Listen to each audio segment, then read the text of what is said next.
Ngayong araw, biyahe nga pala kami sa Banawe. Halos naikot na kasi namin yung buong Cavite. Wala kaming makuhang piyesa na hinahanap namin. Original parts nga pala ng Hyundai ang hanapin natin, kaya dapat sasadyain natin to. Kahit nga masama yung panahon, bumiyahe kami dahil dapat matapos din namin yung sasakyan. At marami naghihintay na magpapagawa. Buti na lang ang daan namin hindi doon sa mga lugar na bahain. Medyo masakit sa puwet ang biyaheng to dahil sa traffic. Kung tutusin, malapit lang naman siya kung galing ka ng Cavite. Walang hupa na ulan, lakas, hina, lakas. Nakarating na nga tayo dito sa Banawe.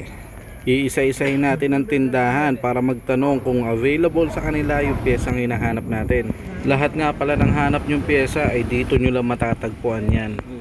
Hanap muna tayo dito ng maayos na parking, saka tayo magtatanong-tanong. Naghintay pa kami ng ilang minuto para lang tumila ang ulan. Kumonsumo nga rin pala ito ng oras namin. Sa sobrang tagal namin dito sa Banawe, tuyo na yung kalsada bago pa kami nakakuha ng pyesa. Alas 5 na nga ng hapon nang natapos kami dito sa Banawe, kaya ano pa, uwian na. Habang nasa biyahe kami, may nangamusta sa aking kaibigan mula dito sa Tondo, Manila. Nagdesisyon na lang kami na daanan siya, malapit lang din kasi.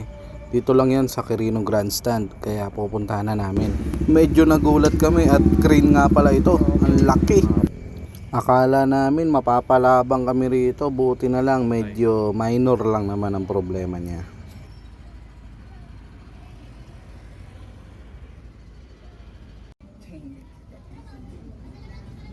Bibleed to, isa-isa.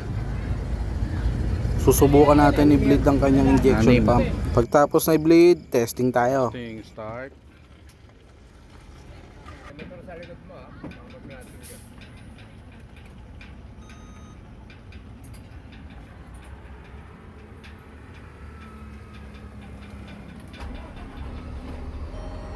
Oy!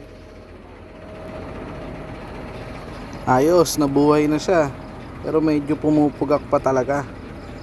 Dito palitin ang kanyang throttle position sensor.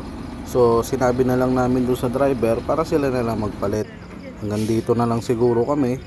Medyo kaagabihin na kami. Sabi namin bukas na nila bilihan kasi gabi na. Sa Banawe na lang din sila bumili. Nagkaroon ng airlock kaya kailangan namin mag-bleed. Maganda na yung takbo ng makina pero kailangan pa rin talaga nila palitan yung piyesang yon.